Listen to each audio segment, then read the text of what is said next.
The small transport ship Morning Star moved slowly through space near the Nexus Prime station.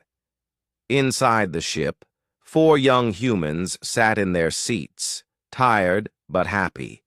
They had just finished 3 weeks of survival training on a wild planet called Kepler-7. The training was hard, but they had learned many useful skills. Jiwan looked out the window at the stars. She was 16 years old and had short black hair.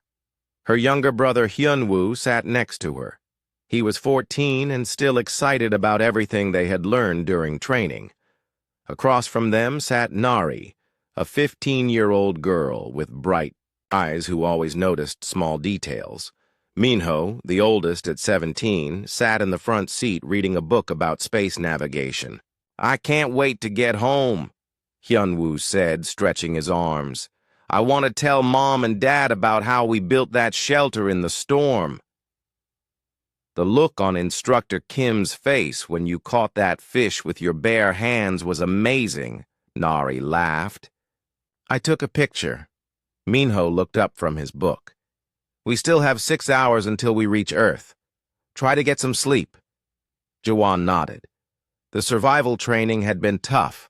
They learned how to find food and water, build shelters, make tools, and work as a team. All human children learned these skills, but few got to practice them on a real wild planet like they just did.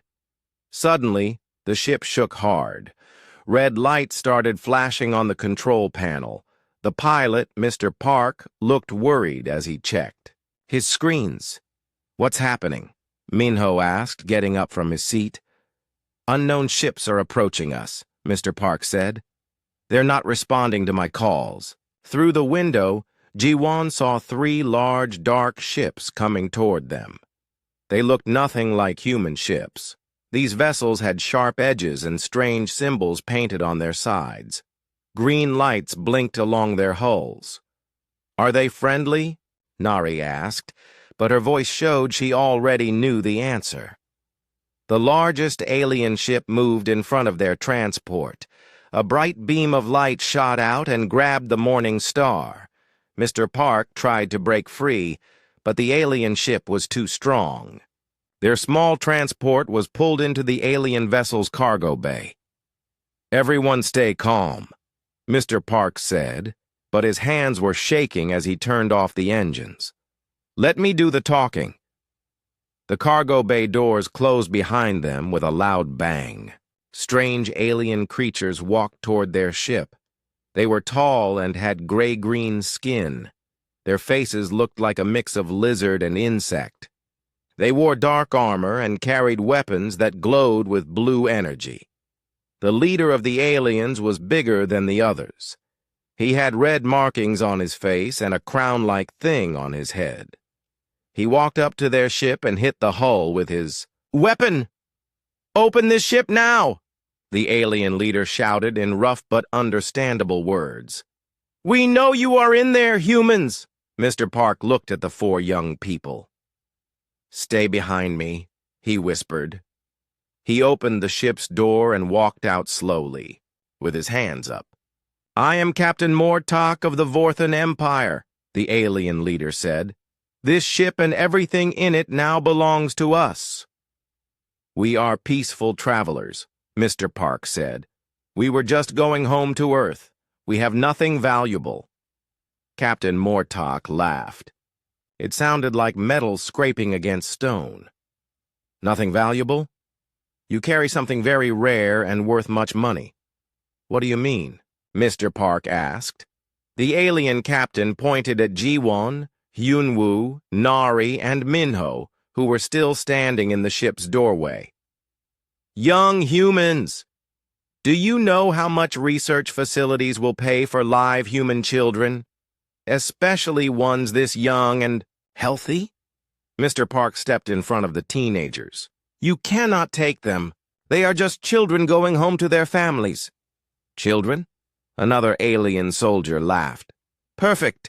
Young specimens are worth more than old ones. They will be easier to study and control." Mortak waved his weapon. "Take the young ones. Kill the adult!"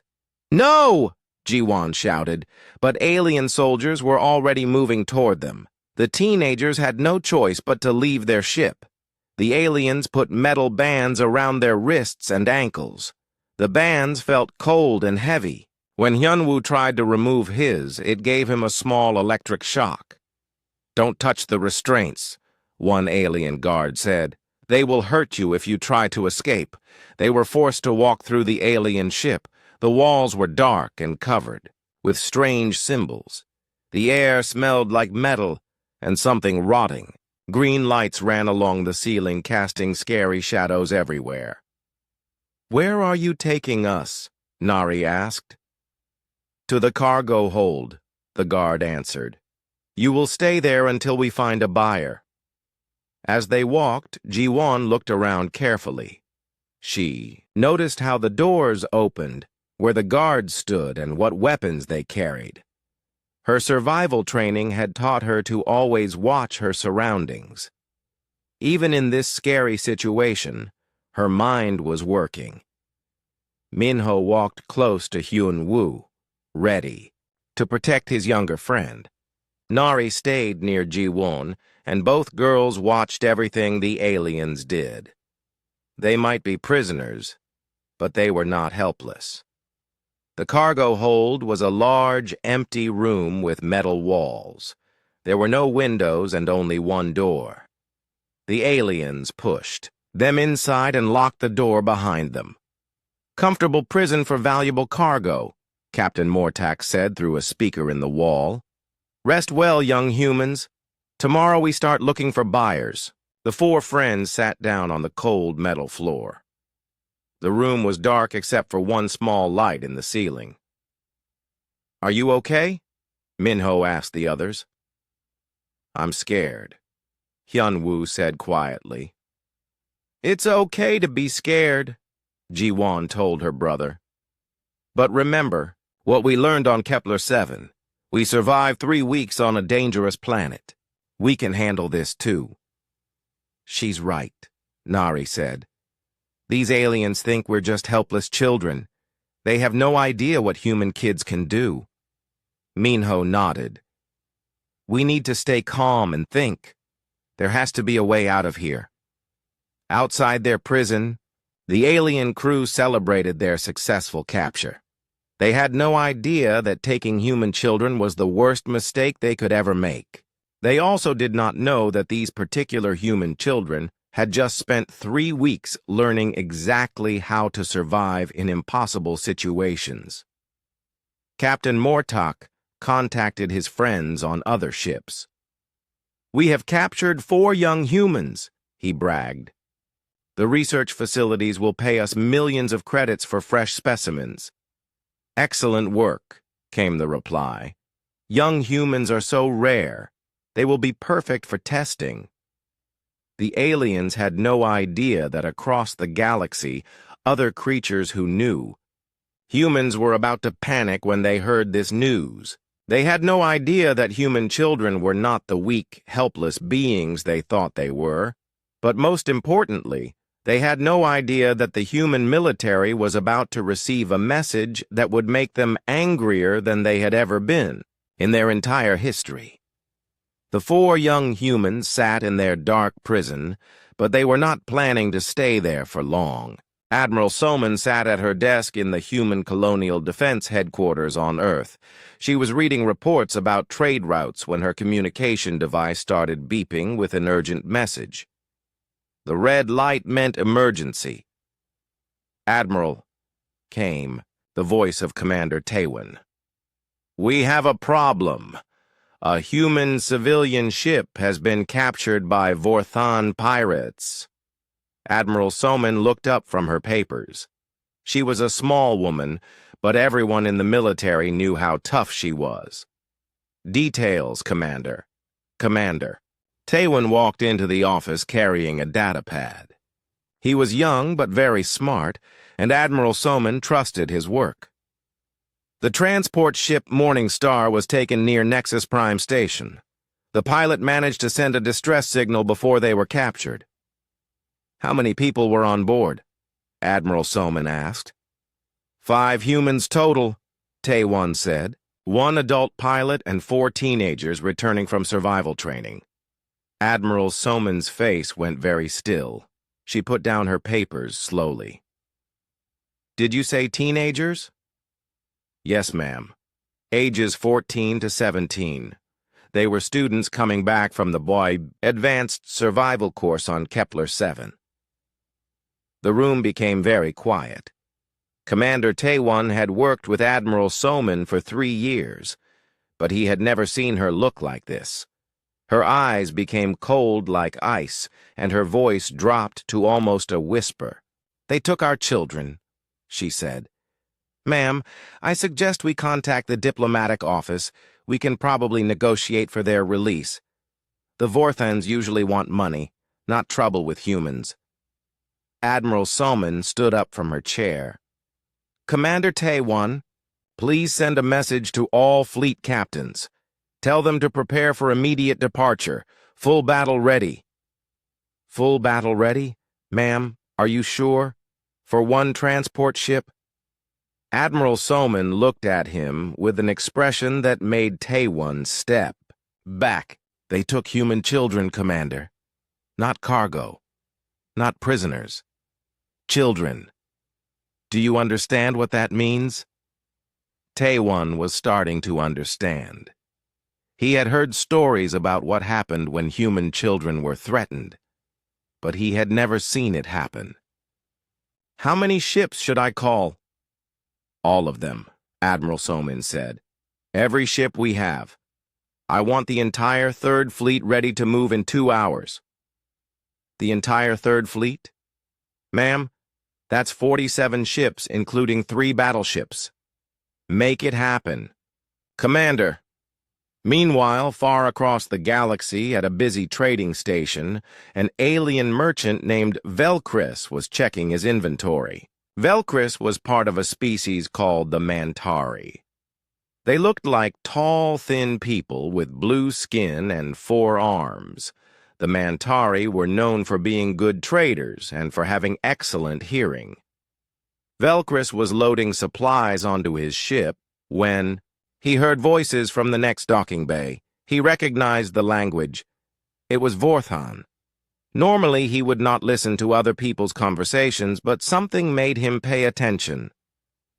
"The captain is very happy," one Vorthan was saying. "We caught 4 young humans today. Perfect specimens." "Young humans?"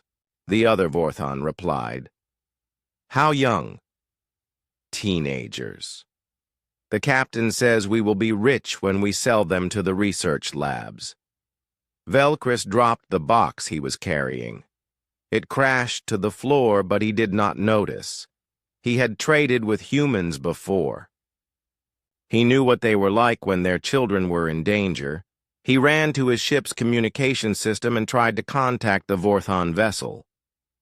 It took several minutes to get through. "This is Captain Mortak of the Vorthan ship Death's Edge," came a rough voice. "Captain Mortak, this is Trader Velkris. I need to talk to you about your recent capture." "What do you want, Mantari?" "I am busy counting my profits." "You captured human offspring? Are you insane?" Velkris shouted into the communicator. "Release them immediately! You have no idea what you have done!" Captain Mortak laughed. "Calm down, traitor. They are just human children, weak and helpless." What could possibly happen? What could happen? Velkris could not believe what he was hearing. "Captain, I have seen what humans do when their young are threatened. 3 years ago, pirates took 1 human child from a colony ship. Just 1 child. The humans sent 20 warships to get that child back. They destroyed every pirate base in that entire system." "You are lying to try to scare me," Mortak said. "I am not lying. I was there. I saw it happen. The humans do not negotiate when their children are involved. They do not show mercy. They just attack until they get their young back. These humans are far from their home. Their military will never find us in time," Mortak said. "And we have 4 children, not 1. That makes us 4 times richer. No, you fool. That makes you 4 times more dead. Release those children now, or the humans will turn your ship into space dust. Captain Mortak's voice became angry. I do not take orders from cowardly traitors. Mind your own business, Velcris. The communication ended.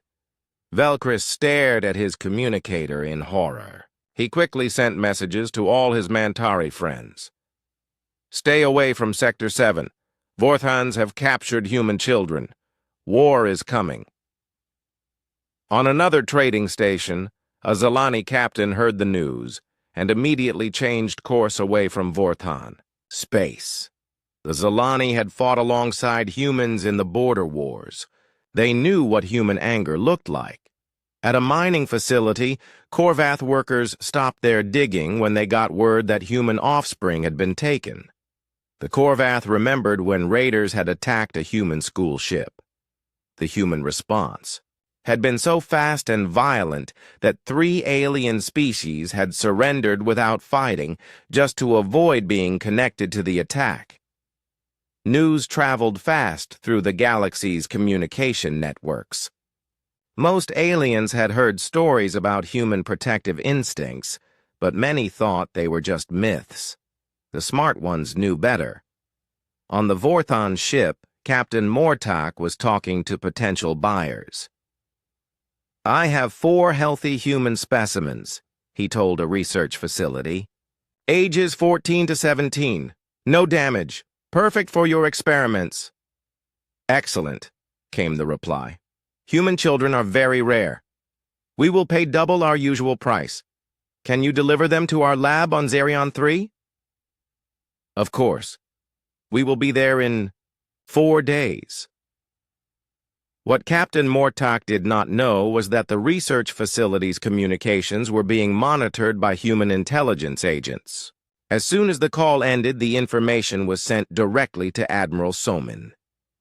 She was standing on the bridge of her flagship, the Soul's Pride, watching as 46 other human warships prepared for departure. The sight was impressive. The ships ranged from small, fast destroyers to massive battleships that could destroy entire space stations. Admiral, Commander Taiwan said, walking up to her, we have located the target. The Vorthan ship is heading toward the Zerion system. How long until we intercept them? 18 hours if we push the engines to maximum. Admiral Soman nodded. Send a message to all ships. Tell them we are not going on a rescue mission. We are going to send a message to every alien in the galaxy about what happens when you touch human children. What should the message say, ma'am? Admiral Soman looked out at the stars.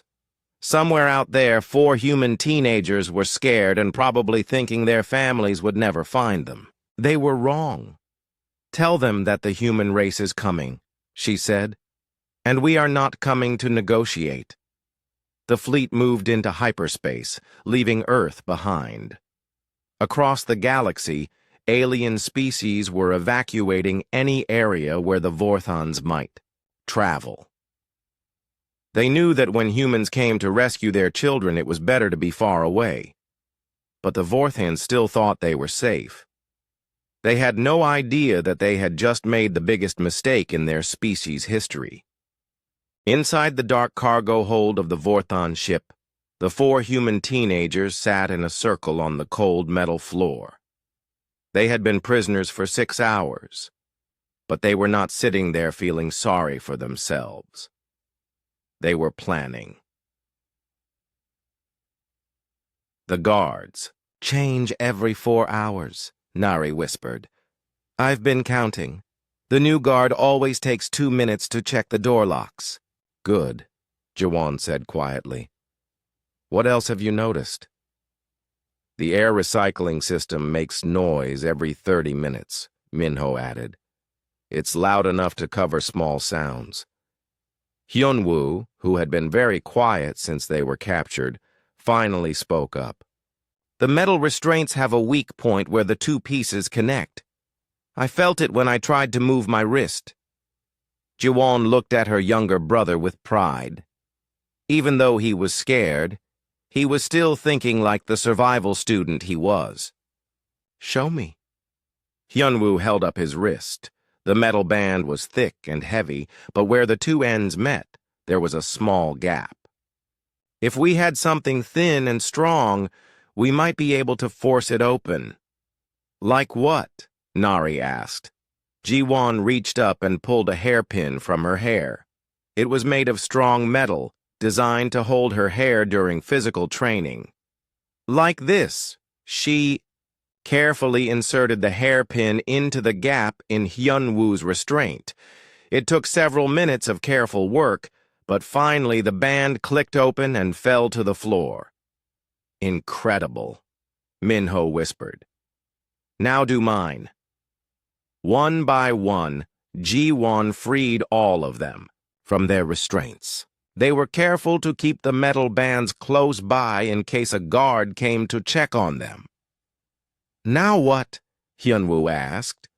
"Now we explore," Ji-won said. "Remember what Instructor Kim taught us. When you're trapped, the first thing you do is learn everything about your prison." They moved to the door of the cargo hold. It was made of thick metal, but Nari noticed something important. "Look at the bottom edge," she whispered. "There's a small gap for air circulation." Minho lay down on the floor and peered through the gap. "I can see part of the hallway. The guard is sitting about 10 meters away. He's not paying attention. He's reading something." "What's beyond the guard?" Ji-won asked. "The hallway goes in both directions. I can see doors on both sides. Some have symbols on them." Nari had been studying the walls of their prison. "These walls are not as thick as they look. I can hear sounds from other parts of the ship. There's machinery behind this wall, and I think that's the engine room behind us."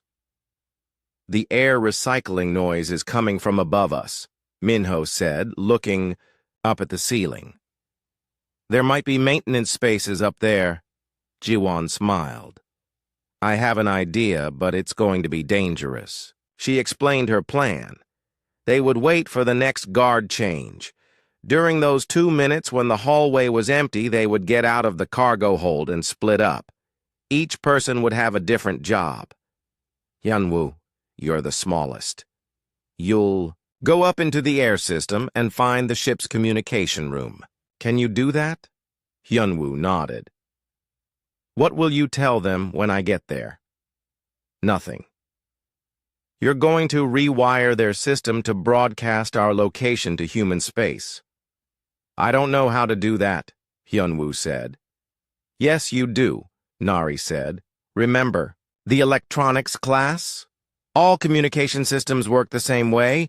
You just need to find the main transmitter and change the frequency." "Minho, you're going to the engine room," Ji-won continued. "Find a way to slow the ship down without stopping it completely. We want them to think there's a problem, but not that we escaped." "What about you two?" Minho asked. "Nari and I are going to find their weapon storage and food supplies. If we can control those, we control the ship." "This is crazy," Hyunwoo said. "We're just kids. They have weapons and armor." "They have weapons," Ji-won agreed. "But we have something they don't." "What's that? Training? They think human children are weak and helpless? They have no idea that we spent 3 weeks learning how to survive and fight in the worst conditions possible." They waited for the air recycling system to make its noise, then carefully forced open the door lock using Ji-won's hairpin and a piece of metal from Hyunwoo's shoe. The lock was designed to keep them in, but it was not designed to stop someone who understood how mechanisms worked. When the guard change happened, they moved fast. Hyunwoo climbed up into an air vent that Nari had found near the ceiling. Minho slipped out and headed toward the engine sounds. Ji-won and Nari went in the opposite direction. The ship was bigger than they had expected. The hallways were dark and confusing, but they used their survival training to remember their path. They found the weapon storage first. "Look at all of this," Nari whispered. The room was full of energy weapons, armor, and ammunition. "Take what you can carry, but not so much that it slows us down," Ji-won said. She picked up 2 small energy pistols and checked that they were charged. They found the food storage next. It was a large room with supplies for the entire crew. "Remember what Instructor Kim said about disrupting an enemy's resources?" Nari asked. "Contaminate their water supply, and they can't fight effectively," Ji-won finished. "But we're not trying to hurt them. We just want to control them." They found the ship's water recycling system and carefully adjusted it. The water would not be dangerous, but it would taste terrible and make the aliens feel sick to their stomachs. Meanwhile, Hyun-woo was crawling through the air ducts. It was dark and hot, but he remembered his training about moving quietly in small spaces. He found the communication room and carefully removed a panel in the ceiling. The room was empty, except for computer screens and radio equipment. Hyun-woo dropped down into the room and started working on the main transmitter. It took him 20 minutes, but he managed to program it to send a location signal on human emergency frequencies. In the engine room, Minho found exactly what he was looking for. The ship's main power system was complex, but all starships worked basically the same way. He carefully adjusted the power flow to the engines. The ship would keep moving, but much slower than normal. The best part of his sabotage was that it would look like normal engine wear. The aliens would think they needed maintenance, not that they had been sabotaged by a human teenager. When they met back in the cargo hold, all 4 had completed their missions. "The communication system is now broadcasting our location every 10 minutes, Hyun-woo reported. "The engines are running at 60% power, Minho said. "They'll think it's just old equipment problems." "We have weapons and their food system will start making them sick in about 2 hours, Ji-won said. "Now what?" Nari asked. "Now we wait," Ji-won said. "And when they discover what we've done, we'll be ready for them." They put their restraints back on, but now they could remove them easily.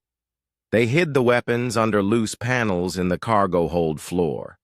To anyone looking in, they would appear to be helpless prisoners, but they were not helpless anymore. They were predators waiting for their chance to strike. 2 hours later, alarms started ringing throughout the ship. Alien voices shouted in the hallways. The Vorthans had discovered that their ship was compromised. Captain Mortak's voice came over, the intercom system angry and confused. "How is this possible? The engine power is down. Someone is broadcasting signals. The crew is getting sick." The 4 humans smiled at each other in the dark. The aliens still had no idea who was responsible for their problems. "Sir?" came another alien voice over the communication system. "We're getting reports that human warships are approaching this sector." There was a long silence. Then Captain Mortak spoke again, and his voice was not confident anymore. "How many ships?" "Unknown. Sir, our sensors are not working properly since the communication system started malfunctioning." In their cargo hold prison, the 4 teenagers knew that help was coming, but they also knew they might not have to wait for rescue. They were already taking back control of the ship, one system at a time. The bridge of the human flagship Soul's Pride was busy with activity. Admiral Soman stood at the center, watching the main screen that showed 47 human warships moving through space in perfect formation. They had been traveling for 16 hours at maximum speed. "Admiral," reported Captain Do-yun from the assault cruiser Taekwondo, "we're detecting the emergency signal. It's definitely coming from the target area." "How far?" Admiral Soman asked. 2 hours at current speed, ma'am." Commander Taewon looked up from his sensor station.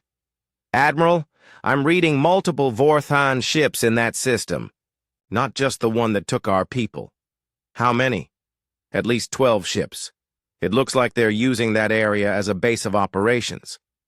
Admiral Soman's expression did not change. Perfect. We can send a message to all of them at once. From the communication station, Lieutenant Colonel Kangman reported, "Ma'am, we're receiving signals from other alien vessels leaving the area. Word has spread that we're coming." "Smart aliens," Admiral Soman said. "Commander Unji, are your Marines ready?" Commander Yunji's voice came over the intercom from the Marine section of the ship. "Yes, ma'am. All boarding teams are equipped and ready. We have medical teams standing by for the children. Remember, the priority is getting our people back safely. Everything else is secondary." "Understood, Admiral." Meanwhile, on the Vorthan ship Death's Edge, panic was spreading. Captain Mortak stared at his sensor screens in disbelief. His crew was sick from contaminated water. His engines were running slowly, and now human ships were appearing on the edge of the system. "How many human ships?" he demanded. "Sir, our sensors are still malfunctioning, but I count at least 30, maybe more." 30 ships for 4 children? Mortak could not believe it. This must be a mistake. "Sir, we're receiving communications from the other Vorthon ships in the system. They're asking what we should do." Mortak thought quickly. He had 12 ships under his command, all well armed. Surely they could fight off human vessels, even if the humans had more ships. "Tell all Vorthan ships to prepare for battle," he ordered. "We will not give up our valuable cargo." "Sir," his communications officer said nervously, "maybe we should try to negotiate. The humans might accept payment instead of fighting." "Never!" Mortak shouted. "These human children will make us rich. I will not give them up without a fight." What Captain Mortak did not know was that the 4 human teenagers had been listening to everything through the ship's communication system. Hyunwoo had rewired more than just the location transmitter. He had also given them access to internal communications. "They're going to fight," Hyunwoo whispered to the others in their cargo hold. "That's a mistake," Jiwon said grimly. "They have no idea what they're about to face." Nari was looking at a small device she had taken from the weapons storage. "I found something interesting when we were getting the guns. It's a ship schematic. I can see where all the important systems are." "Show me," Minho said. The schematic revealed that they were very close to the ship's main power distribution center. "If we could get in there," Nari said, "we could shut down their weapons and shields." "That's very dangerous," Hyunwoo said. "If we get caught now, they'll know we've been sabotaging the ship." "It doesn't matter," Jiwon said. "Once the fighting starts, they'll be too busy to worry about us. This might be our best chance to help our people." On the human flagship, Admiral Soman received a report that made her smile for the first time in hours. "Admiral, we're detecting system failures on the target ship. Their engines are running slow, and their communication system appears to be malfunctioning." "Interesting," Admiral Soman said. "Commander Taewon, what do you think could cause those kinds of problems?" Taewon looked at the data, and his eyes widened. "Ma'am, this looks like sabotage. Someone has been systematically disabling their ship from the inside. Our children," Admiral Soman said proudly. "They're not sitting there waiting to be rescued. They're fighting back." The human fleet dropped out of hyperspace at the edge of the system. The sight was impressive. Dozens of sleek human warships arranged in perfect attack formation. The largest ships were in the center, with smaller, faster vessels on the sides. Captain Mortak saw them on his screens and felt his confidence disappear. These were not the small patrol ships he had expected. These were full military vessels, and there were more of them than his sensors had detected. Sir, I count 47 human ships, his sensor operator reported. 3 of them are battleships. 47? Mortok's voice cracked. For 4 children? Sir, the humans are broadcasting a message on all frequencies. Put it on the main screen. Admiral Soman's face appeared on the Vorthon ship's view screen. She looked calm, but her eyes were cold as ice. This is Admiral Soman of the Human Colonial Defense Force, she said. You have taken human children. You have one chance to surrender them unharmed and surrender your ships. You have 5 minutes to decide. Captain Mortok activated his own transmitter. This is Captain Mortok. We are willing to negotiate for the release of our cargo. There will be no negotiation, Admiral Soman replied. Surrender now, or face the consequences. You cannot attack us. We outnumber you 12 ships to 1 in this area. Admiral Soman's expression did not change. Captain, you seem to be confused. You have 12 ships. We have 47. And you made the mistake of threatening human children. The communication ended. Captain Mortok looked at his crew. All ships, prepare for battle. We will show these humans that Vorthons are not afraid. The battle began badly for the Vorthons and got worse quickly. The human ships moved with precision and speed that the aliens had never seen before. Human weapons were more advanced, human shields were stronger, and human tactics were flawless. Within the first 10 minutes, 4 Vorthon ships were disabled. Their weapons had been destroyed and their engines damaged, but the human ships had been careful not to destroy them completely. Sir! Mortok's weapons officer shouted. Our main guns are not working. Something is wrong with the power system. At that moment, Jiwon, Nari, Minho, and Hyunwoo were in the ship's power center, systematically shutting down weapon systems. They had timed their sabotage perfectly with the arrival of the human fleet. Shields are down to 30%, Nari reported, reading from a control panel. Weapons are completely offline, Minho said as he pulled out another power coupling. On the bridge of Death's Edge, Captain Mortok watched his ship fall apart around him. Human vessels surrounded his ship, their weapons pointed at his hull. His crew was sick, his ship was powerless, and he was trapped. Sir, his communications officer said weakly, the other Vorthon ships are surrendering. What do you mean, surrendering? They're shutting down their weapons and engines. The humans are boarding them. Through the view screen, Mortok could see human marines in armor moving through his fleet, securing each ship without firing a shot.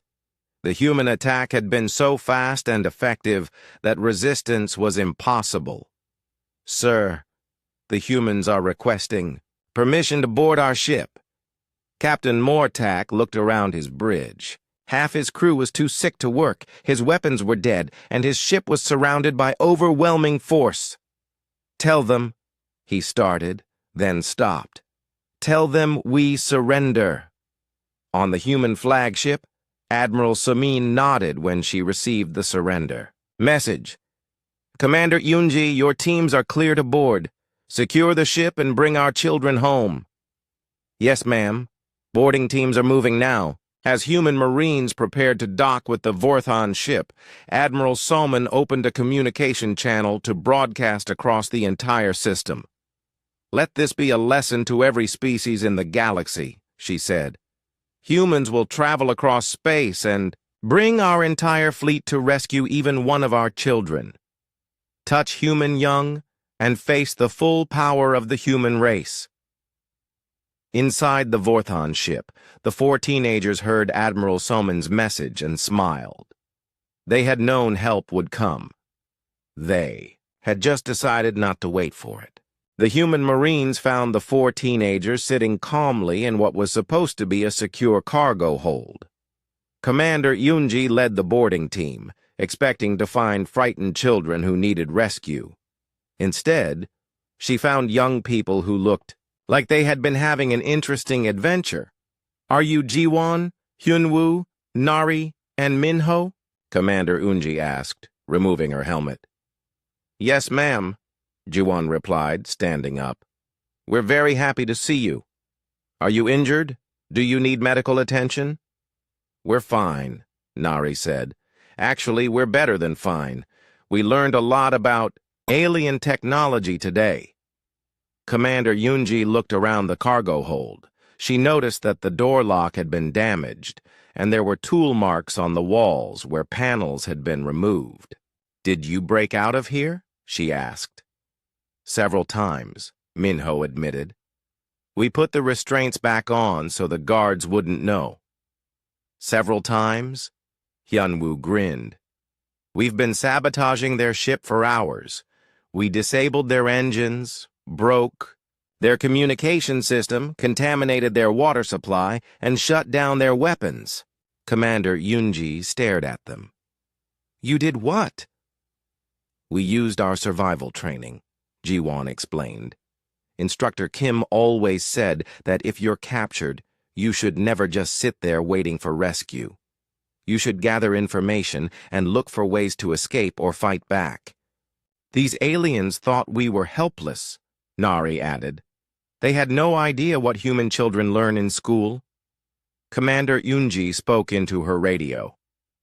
"Admiral Somin, you need to hear this." A few minutes later, Admiral Somin's voice came through the communication system. "Report, Commander." "Ma'am, the children are safe, but you're not going to believe what they've been doing."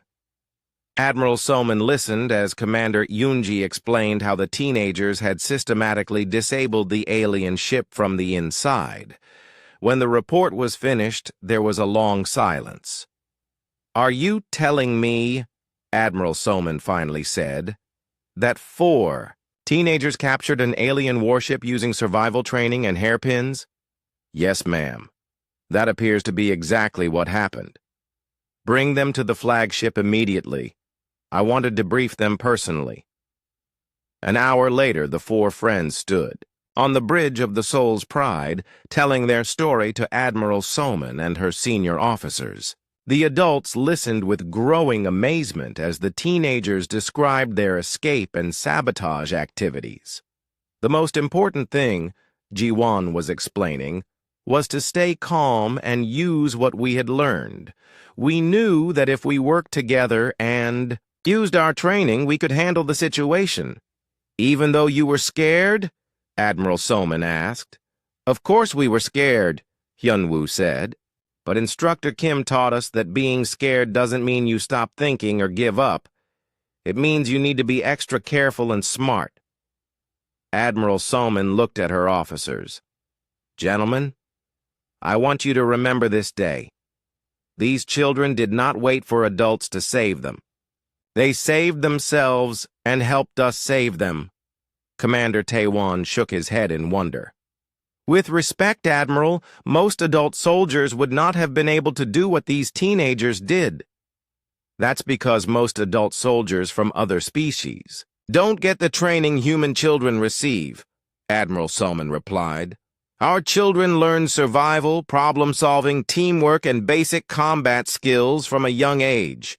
We prepare them for a dangerous universe." The next day, Admiral Somin held a video conference that was broadcast across the galaxy. Representatives from dozens of alien species watched as she stood behind a table where captured Vorthon weapons were displayed. "Yesterday, Vorthon pirates made a serious mistake," Admiral Somin began. "They captured 4 human children, thinking they were taking helpless prisoners. Instead, they learned a valuable lesson about human society." She gestured to the 4 teenagers who stood beside her in clean uniforms. These young people, ages 14 to 17, used basic survival skills to escape their captors, sabotage their ship, and assist in their own rescue. They did this because every human child learns these abilities as part of their normal education. Across the galaxy, alien leaders watched with growing concern. They had always known humans were dangerous, but they had assumed human children were vulnerable. I want to make something very clear to every species that might be watching, Admiral Soman continued. Human children are not weak targets. They are the future of our species, and we have trained them well. They can survive in hostile environments, solve complex problems, and fight when necessary. She paused and looked directly into the camera. More importantly, human children are precious to us beyond measure. They carry our hopes, our dreams, and our future. When you threaten a human child, you do not just threaten one person. You threaten everything we care about. The human response to yesterday's kidnapping was 47 warships and complete destruction of the pirate fleet. This was not excessive. This was proportional. We will always respond with overwhelming force when our children are endangered. Let me be absolutely clear. There is nothing in the universe more dangerous than a human whose children are threatened. We will cross any distance, fight any enemy, and pay any price to protect our young. After the broadcast ended, alien governments across the galaxy began updating their diplomatic protocols. New warnings were issued to military commanders, pirates, and criminals. Under no circumstances should human children be harmed or captured. The story of the 4 teenagers spread quickly through space. Other young humans were inspired by their example. Parents felt proud that their children's education had prepared them so well. Military leaders realized that human society created natural survivors and fighters, even among the youngest members. At a neutral trading station, Velcris the Mantari trader met with a group of other merchants. They were discussing the incident and its implications. "I tried to warn Captain Mortak," Velcris said sadly. "I told him that taking human children was insane." "What happened to him?" asked a Zalani trader. "He and his crew are facing war crimes, trials on Earth. The humans are treating them fairly, but they will spend the rest of their lives in prison." "What about the Vorthan Empire?" "They have formally apologized to the human government and paid enormous reparations. They've also banned their citizens from operating in human space." An elderly Korvath merchant spoke up. "My people fought alongside humans in the border wars. We learned then that humans become absolutely terrifying when their children are in danger. These Vorthans learned it the hard way."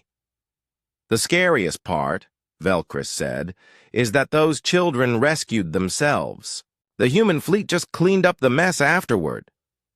"What do you mean?" "Think about it. Those teenagers disabled an entire warship using basic tools and knowledge they learned in school. If human children can do that, imagine what human adults can do when they're really angry." The merchants sat in thoughtful silence, considering the implications. Meanwhile, on Earth, Jiwon, Hyunwoo, Nari, and Minho had returned to normal life. They finished their survival training course and received the highest grades in their class. But their real education had come from their experience with the Vorthons. "Do you think we'll be famous forever?" Hyunwoo asked his sister as they walked home from school. "I hope not," Jiwon replied. "We just did what any human would do in that situation." "Not any human," Nari said, joining them. "We did what any human child would do. That's what makes it special." Minho caught up with them, carrying a letter. "I got a message from Admiral Salmon. She wants to know if we're interested in advanced military training when we're older." "Are you?" Jiwon asked. "Maybe, but right now I'm just happy to be home." As they walked together, they passed a group of younger children playing in a park. The children were practicing survival skills they had learned in school, building shelters, finding clean water, and working as a team. Look at them, Nari said with a smile. The next generation of humans who will never be helpless. The aliens still don't understand, Hyunwoo said. They think we're unusual because we escaped and fought back. We're not unusual, Ji-won said. We're just human. And across the galaxy, that truth was becoming clear to every alien species. Human children were not victims waiting to be rescued. They were survivors, fighters, and the most dangerous young creatures in the universe. Not because they were violent, but because they were prepared. The lesson had been learned, and it would not be forgotten. Humans protected their children by teaching them to protect themselves. And when that wasn't enough, they would bring the full power of human civilization to bear. The message was simple and clear. Never threaten human children. The consequences were more than any species could handle.